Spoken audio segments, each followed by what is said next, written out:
코이맨 칼럼 생명의 법.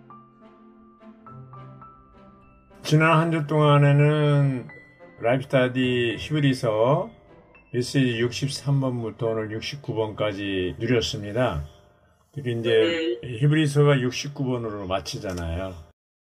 결론의 말이 길게 얘기를 하셨는데, 이 결론의 말이 사실은 히브리서 전체를 다 포함하고 있더라고요. 그 히브리서를 쓸 때 히브리 믿는 이들, 유대인들 어떤 상태에 있었기 때문에 히브리서를 썼다고 했을까요? 이 유대인 믿는 이들이 주님을 영접하고 믿고 침례를 받았지만 자기들의 전통적인 그 유대교의 영향에서 완전히 벗어나질 못했어요. 그러니까 유대교와 그리스도 사이에 왔다 갔다 하는, 방황하는 그런 상태에 있는 분들이 많았어요. 그래, 그들을 위해서 히브리서를 써가지고 바로 그리스도가 유대교보다도 더 뛰어나고 유대교와 관련된 그 모든 것, 천사들, 또 모세, 아론, 에도냐 이런 것들보다 아주 뛰어나다는 것을 이제 계속 말씀하시는 거예요. 그리고 이제 네 번째 경고에서도 그거잖아요. 지성소를 향해 나아가고 유대교로 물러가지 마십시오. 그 히브리서 이제 9장 4절 아까 읽은 지성소에 대해서 얘기하는데, 유대인들이 생각하는 지성소와 바울이 얘기하는 지성소가 다른 거예요. 여기 이제 뭐라고 그랬어요? 지성소는 금양단과 전체를 금으로 입힌 언약궤를 가지고 있었고, 언약궤 안에는 만나를 담은 금항아리와 아론의 쌍난 지팡이와 언약의 돌판들이 있었습니다.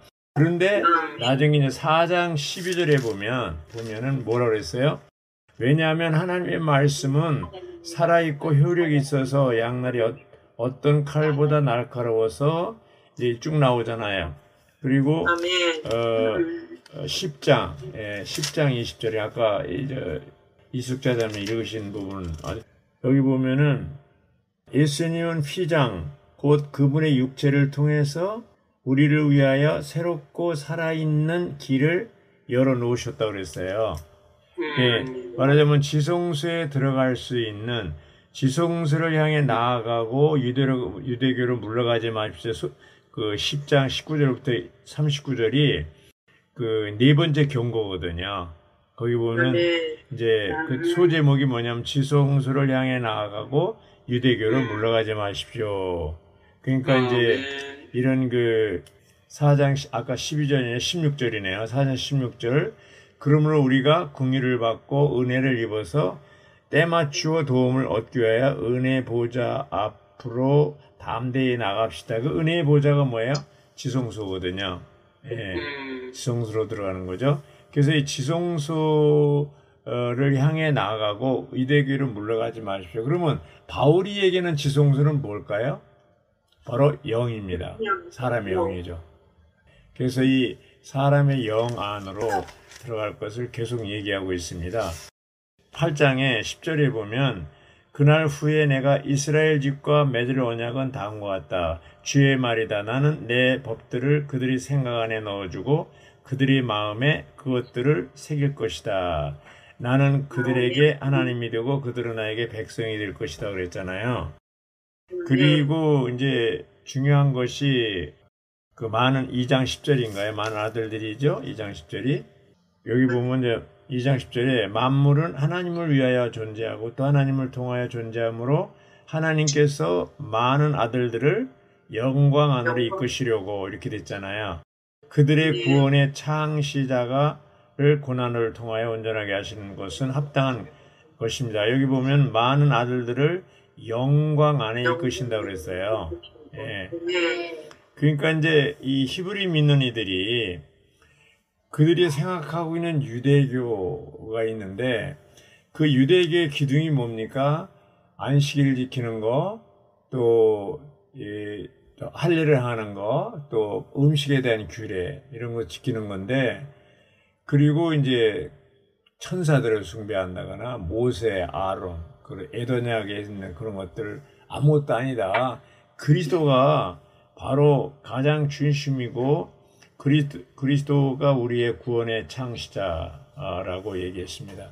그리고 전쟁에 있어서 그분은 우리의 앞장서서 전쟁을 하고 사탄을 이기고 우리로 하여금 이긴 싸움을 싸우도록 이제 많은 아들들이 구원의 창시자인 그분을 따라서 많은 아들들을 영광으로 이끄시려고 한다. 이것이 이제 히브리서 2장 10절에서 강조하는 거잖아요.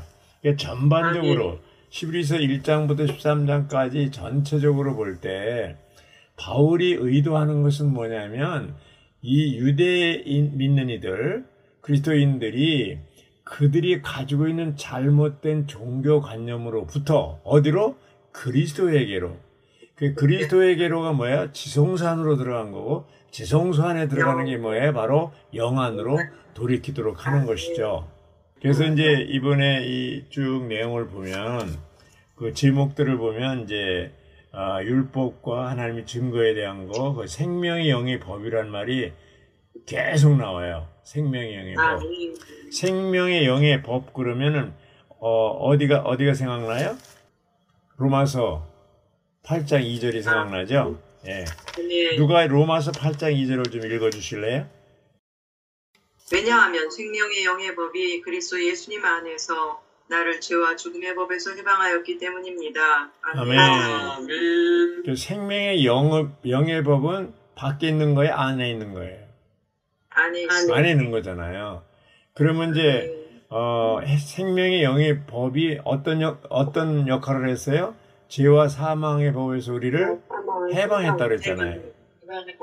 오늘 8월 15일이잖아요. 8월 15일이 뭐예요? 광복절이죠. 광복절. 광복절이 뭡니까? 일제 강점기에 노예 생활하던 한국 사람들이 해방된 거잖아요. 그러니까 본래 이 타락한 사람들은, 인류는 죄와 사망의 노예들이었잖아요. 근데 누가 이걸 해방시켰습니까? 그리스도께서. 십자가에 예수님이 피 흘리심으로 인해서 요한복음 이제 보면은 19장 30절에 다 이뤘다고 그랬잖아요. 그 모든 죄와 죄들, 계명의 율법들, 또 사탄, 세상, 자아와 육체 했던 소극적인 것들을 다 끝냈다고 그랬어요. 다 이뤘다는 건 다 끝냈다는 얘기예요. 십자가에 죽으신 예수님은 어떤 분이에요? 본래 독생자이셨었는데 마리아에게서 첫 번으로 태어나서 하나님 사람의 삶을 사는 거예요. 예수님이 두 번 태어났다고 그러잖아요. 하나는 마리아에게서 한 번 태어나고, 두 번째는 뭐예요? 부활하심으로 오늘날 내가 너를 낳았다. 시편 2편 17절에 있는 말씀이 이제 사도행전 10장 33절에서 오늘날 내가 너를 낳았다. 두 번 태어난 거잖아요. 우리도 두 번 태어났잖아요. 육신의 부모로부터 한 번 태어나고 신성한 생명, 하나님의 생명으로 거듭나는 거. 두 번 태어났잖아요. 자, 주님이 이렇게 부활하시고 맏아들이 되신 것은, 맏아들이 된 건 뭐예요? 우리들을 많은 아들로 출생시키고 거듭나게 하기 위해서 그런 거 아니에요. 그러면 그분이 죽고 부활해서 뭐가 되셨어요? 생명 주는 영이 되신 거예요. 그럼 그리스도와 생명 주는 영은 어떤 관계예요? 똑같은 분이에요. 다른 분이 아닙니다. 아까 강대표님이 이제 형체가 바뀌었다고 그러는데, 그 첫 번째 육신이 되신 그 예수 그리스도는 하나님 사람, 신성화, 본래는 독생자는 신성만 있었는데 그분이 마리아에게서 태어남으로 인해서 신성과 인성을 가지고 있는 사람이 되셨잖아요. 첫 번째 하나님 사람. 그리고 죽고 부활하셔서 인성 안에 있는 것을 높은 인격으로, 인성으로 올려신 거잖아요. 그래서 이 부활한 그리스도는 뭐예요? 부활한 그리스도는 만질 수 있어요, 없어요? 만질 수 있어요. 그랬어요, 요한복음에. 이게 제자들이 이게 귀신인 줄, 이게 영인 줄 알고 놀래버렸어요. 그러니까 놀래지 마라.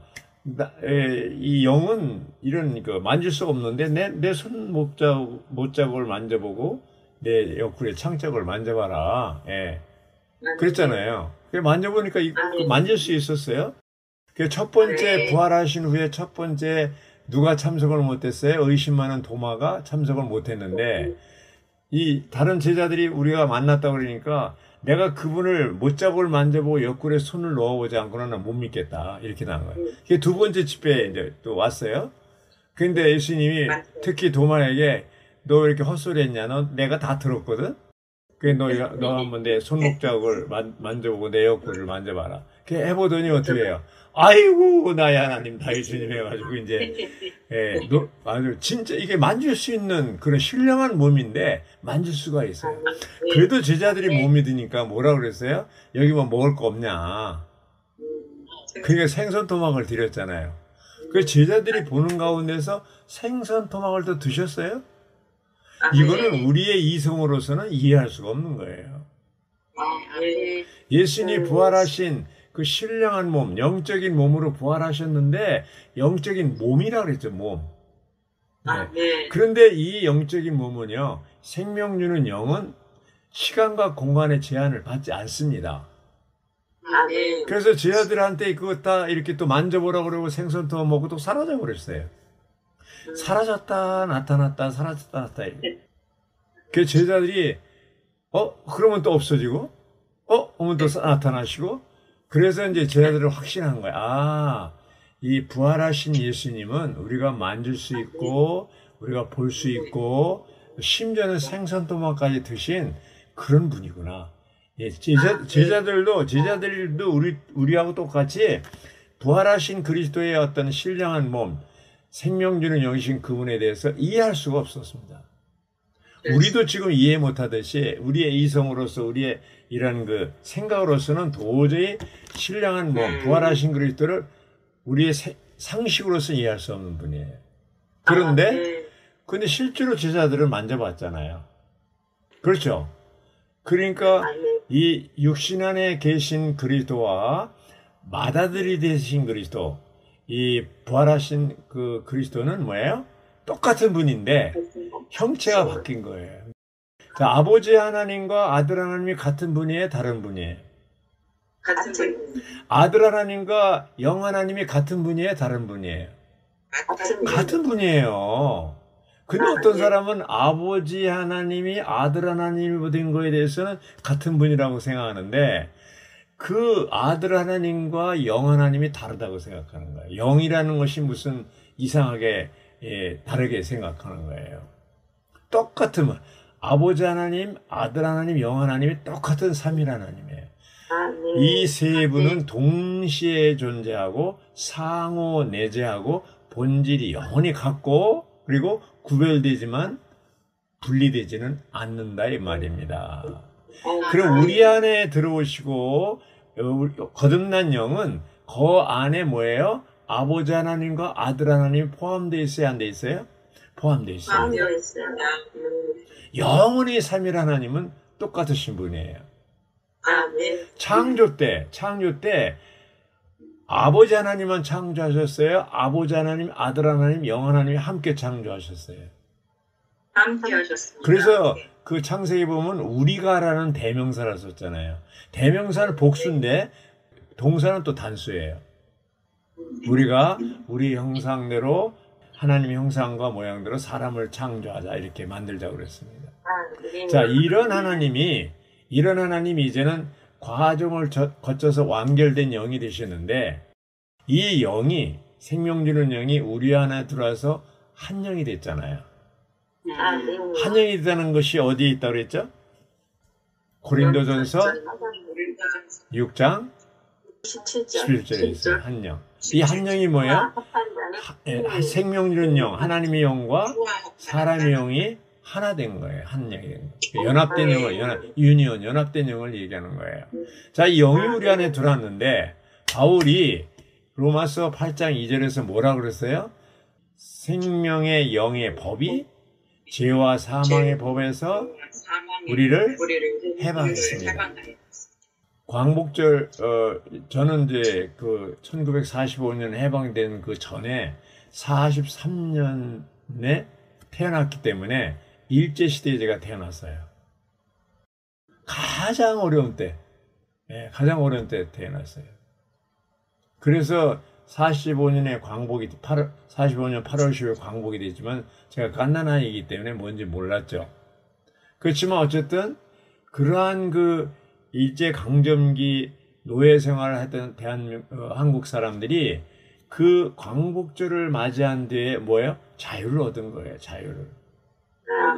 그래서 사람들은 얼싸안고 울고 불고 춤추고 그냥 너무나 좋아서 이제 소리친 거잖아요. 우리가 어떻게 보면 죄와 죽음의 그런 법에서 해방된 거, 광복을 맞이한 것은 너무나 놀라운 거예요. 한국 사람이 광복절을 맞은 것보다도 더 놀라운 거예요. 맞아요, 들려요? 그래서 우리가 정말 춤추고 노래하고 감사가 넘쳐야 돼요. 그런데 이 생명의 영의 법은요, 법이라는 건 하나의 우리 안에 들어온 생명 주는 영은 법이 있어요. 생명의 법이 있어요. 이건 뭐가 같으냐면 사과나무가 사과를 열매 맺는 건 뭐예요? 사과라는 그 생명이 법에 따라서 열매를 맺는 거예요. 이건 아주 자연 법칙이에요. 만유인력의 법칙이 있잖아요. 이게 다 떨어지나요, 이렇게 땅. 뉴턴이 발견한 게 만유인력의 법칙을 발견했잖아요. 그건 변함이 없어요. 그래서 우리 안에 들어온 이 생명의 법도 어떤 놀라운 기능이 있냐면 죄와 사망의 법을 이길 수 있는 능력이 있어요. 기능이 있어요. 우리가 이제 일상생활에 이기는 이가 되려면 어떤 법을 사용해야 돼요? 우리 안에 들어온 이 법이 자동적으로 죄와 사망의 법을 물리칠 수가 있는 자동적입니다. 아주 자동적으로. 오토매틱이에요. 우리가 노력해서 드는 게 아니고 사과나무가 사과 열리는 게 뭐 거기 가르침에 의해서 된 게 아니라 생명의 법칙에 의해서 그렇게 되는 거잖아요. 우리 안에 들어온 이 생명도 자동적으로 이런 모든 죄와 사망을 이길 수가 있는 거예요. 그러니까 어떻게 해요? 우리가 주님께 마음을 열고 이제 주의 이름을 부르고 이렇게 영을 해방할 때 어떻게 돼요? 이 모든 것을 이길 수가 있는 것이죠. 그래서 결국 어떻게 됩니까? 하나님이 우리를 구원하신 것이 목적이 아니고 하나님이 우리를 뭐예요? 많은 아들들로 삼아서 그리스도의 몸을 건축하는 것이죠. 그렇죠. 이제 에베소 1장 4절에는 창세전에 그리스도 안에서 우리를 선택하셨다 그랬고 1장 5절에는 뭐예요? 이 선택한 우리들을 어떻게 뭘로 예정했어요? 많은 아들들. 거기 이제 전에는 아들의 명분이라고 그러는데 아들의 자격이라고 그러죠. 회복력으로 번역됐어요. 아들의 자격을 얻도록 하기 위해서 예정된 거예요. 칼빈은 뭐예요? 구원을 받느냐 못 받느냐에 대해서 예정했다고 그러는데 그건 잘못된 거죠. 그게 아니고 아들의 자격을 얻기 위해서 예정된 거예요. 네. 그 우리를 구원하신 목적이 뭐예요? 많은 아들들을 산출하기 위해서. 많은 아들들을 산출하는 목적은 교회를 건축하기 위해서. 그리고 이것이 완결히 세루살렘까지 연결되잖아요.